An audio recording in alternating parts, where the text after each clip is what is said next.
Hey guys, welcome back to Tony's Everyday Life. Today I got quite a bit of stuff to go over with you, show you, explain to you. There's been some confusion if I'm having surgery or not. Rest assured, I am having surgery on the 26th of September 2024 this year down in Phoenix. I'll be out of commission in a little while. My wife is going to try to get footage while I'm sleeping, recovering, whatnot for me. We'll see how she does. Um, no guarantees on that, but you know me, I'm gonna keep you up to date as much as possible. I had a CT done yesterday, and I'd like to go over results with you on that. Let you know if I metastasized or not. Plus, we got all these different things I tried over the time, so I'm gonna go over all this with you, explain what I think has worked, what hasn't, um, and go from there. So first of all, the CT did come back as clear. The surgeon read it this morning, and it shows no metastasizing in the last 9 months. Thank God. That was my biggest fear. Uh, all night I've been stressing over it a little bit. Um, Apologize to Terry if I, just asked her please forgive me if I screwed up and it metastasized, but we got real lucky and it did not. And I do think that something here on this table may have had something to do with that. Can't be 100% certain, but what was I told? If it comes back, it's going to come back with a vengeance. It's going to spread. All that. That's what I was told. So, you know, I don't know. It's hard to say. Uh, I've used baking soda. I've used fenbendazole. I've used ivermectin. All the supplements to go along with it. Um, we did do the injectable. This is bicarbonate, sodium bicarbonate. I did use this directly on the tumor, just coming up through the rectum. Um, I think that this was doing something. I don't know what it is. Along with the baking soda and the oil, like we've discussed. I think it was doing something. I just don't know what. I think that doctors and researchers really need to look into this. I think this needs to be injected directly into the tumor, not just put on top of the tumor. That's just my thoughts as a patient. Um, if this was injected, I think it really would destroy a tumor. But we got to get past big pharma. So baking soda, basically that one. I do believe the ivermectin to still be doing something. I don't know what. Tumor is not shrinking. Tumor is still growing. But the the ivermectin is still doing something. I do 80 milligrams of that a day. Um, the fenbendazole, I've tried different types of fenbendazole. But right now, my body is testing negative to these. I think that it potentially has given me the opportunity to try for these last 9 months and not metastasize. Green tea extract just to keep my kidneys clear. The graviola, I talking with the plastic surgeon, this could have been bad to be using with what I was trying to do. Um, he didn't say it straight up, but he said, "Hey, that's for cell regrowth."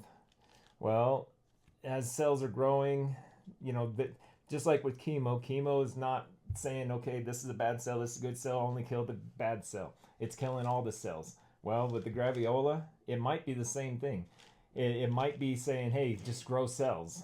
So I did quit that a while back, but you might want to look into that if you're trying that. I've used the dandelion root extract. This is another one of those ones that everything I could find showed positive results. I've used towards colorectal cancer. Sorry. Um, so these two are the two main ones that I've found. You can't see that I found any research on that showed positive to colorectal. Fenbendazole has not shown positive towards colorectal, but what I do see on sites where people are curing or claiming they're curing is the fenbendazole is very much so helping with reducing it from metastasizing. Or if it had already metastasized, it's slowing it down, stopping it, or making it shrink. Now, you got to be careful when you listen to these people because not all of them are saying if they're using it with chemo or not. If you're using fenbendazole with chemo, it probably aids it, I'm guessing. But you cannot lay claim and say that's what cured you if you're doing chemo as well. The CBG, I don't know how much that helped or not. I've done CBG for 2 years now, and I still have rectal cancer. In the 70s, it showed to do really good, but I don't know. The CBD, just another anti-inflammatory. It's not bad for you. It's not going to hurt you, but I don't know that it's helped. The turmeric and curcumin, not sure if it helped or not either, but I did it. I had it in my protocol. Like I said, the green tea extract helped my kidneys, my liver.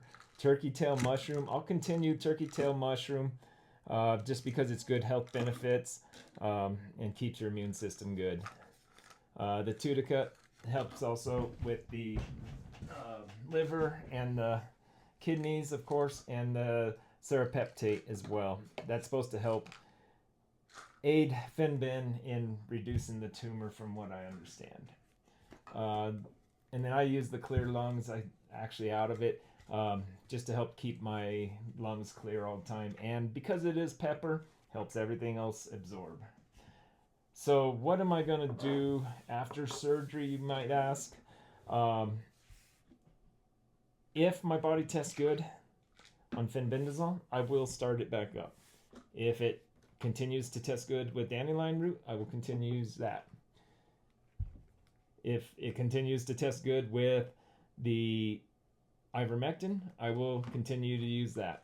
And the turkey tail mushroom, I'm going to continue as well. THC, CBD, that's just a given. That's me. I'm going to use it. It helps me sleep. It helps me wind down. Winding down can also be a big part of healing. Some people might be asking, what do you mean your body is testing good or bad, negative or positive to something? We use kinesiology or touch reflexology, whatever you want to call it, where we ask our body what we need and if it's going to work for our body positively or negatively. Testing myself, fenbendazole, no. I've had my wife test me, my daughter test me, and a friend test me. Fenbendazole, no. It has negative results when we test. So without metastasizing, I may not need it. If it metastasizes or it ever comes back, maybe I need it. So that's what I mean by testing. The dandelion root and ivermectin are still testing very strong though. The baking soda actually started to test weak. That is another reason I actually quit it about 2 weeks ago, maybe 3 weeks ago, just because it started showing weak. The other thing I want to talk about today, well, if you guys have questions about any of this, please do post the questions on here. You know me, I'll get to the ones I can. I cannot get to all of them. I try to, probably when I'm laid up for the next, 4 to 6 weeks after the surgery, I'll probably get to a few of these and respond to them for sure. If you have cancer and you're going through cancer, one thing I do highly, highly recommend is stop, take a breath, and reflect. Do not just jump into what the doctors tell you to do. And I'm not saying don't not do what they say. What I'm saying is just take that step back. Look at all of your alternative methods. Look at everything that you can about it. One thing that I would have changed is I probably would not have done the chemo, the radiation, and then surgery. And yes, I did do the watch and wait. And yes, I did try to heal in between, but what I'm getting at is the fact that they said when they found the tumor come back, and I asked, well, what about chemo? Am I going to have to do chemo again? And the surgeon says, that's up to your oncologist. That confused me a lot. And when I say that confused me a lot, what I mean is, why didn't I just have the surgery if this is the case? I have neuropathy in my legs and my feet. I cannot feel the ground underneath me very well. You see some of my videos where I'm actually hiking and whatnot, and I'm doing really well. Craziest thing, and I don't completely understand it, but I did get some explanation to it the other day. I walk really good on dirt, really horribly on hard surfaces, and I guess runners are the same way. They prefer to run on dirt than on a hard surface. It's easier. So maybe that's something to do with it. But what I'm getting at, if I would have just had the surgery, got the bag, they removed the tumor completely, why do I have to have chemo? I would never have had radiation if I would have just started with the bag, which means I would have never lost all this. I may not have had heart problems without all that stuff, so I honestly probably would have gone just straight to surgery, see what happened. In my situation, remember, I'm stage 3 rectal cancer, not colorectal. I'm rectal, so there's no chance that my rectum was going to be saved. So why not just remove it all and be done with it right then and there? Because that's what we're doing now. And for my surgeon to tell me, well, I'm not really even worried about metastasizing as long as it only goes to the lungs, because she was just going to cut it out if it did. But we don't have to worry about that either now. But just take a step back. Just take a moment. You're not going to die tomorrow. Maybe if you're at the end of stage 4, maybe. But if you have a chance, just stop, take a step, think about everything. Think about the repercussions of radiation. Radiation, it's destroying cells that cannot be repaired. It's making it to where surgeries are harder for the surgeon even. They have to take bigger margins just to be able to get the cell growth to come back.